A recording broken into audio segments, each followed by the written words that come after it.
रहमतुल्लाहि व बरकातुहू। आप जो देख रहे हैं नुस्खा नंबर 2 है ये है बराए इसहाल कोहना, यानी पुराने जो लूज़ मोशंस है उसके लिए है। आपको जो लेना है जामुन आप देख रहे हैं, इसको खुश्क किया हुआ लेना है, खुश्क जामुन। ये सारी चीज़ें पंसार से मिल जाती, पंसारी के दुकान से, दवा साज के दुकान से मिल जाती है आपको।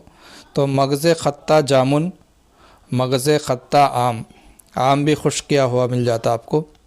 इसी तरह हलीला सिया, काली हरड़ जिसको बोलते हैं वो लेना है, और लेना है तबाशीर। ये तमाम चीज़ें हैं ना बराबर वज़न लेना है, 50-50 ग्राम ले लीजिए। और इन सब चीज़ों को है ना बारीक सफ़ूफ बनाकर पाउडर बना लीजिए। मिक़दार ख़ुराक है ना 3 ग्राम से 4 ग्राम तक आप ले सकते हैं, यानी आधी चम्मच तक आप इस्तेमाल कर सकते हैं इसको। ख़ास कर पुरानी सोजिशी दस्ते, जिन लोगों को पेट में सोजिश के वजह से, वरम के वजह से दस्त आ रहे हो, बार बार लूज़ मोशन हो रहे हो, बहुत सालों से हो, तो ऐसे लोगों के लिए, और जिन लोगों को खाना खाते ही पाखाना आ जाता हो, कच्चे पाखाने आते हो, बार बार पाखाने आते हो, ऐसे लोगों के लिए है ना ये आला दर्जे की निहायत बेहतरीन दवा है।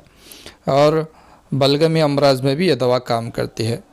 तो यह है नुस्खा नंबर 2। हमारे इस वीडियो को पसंद करें। हमारा जो नंबर है 8341750224। अस्सलाम वालेकुम।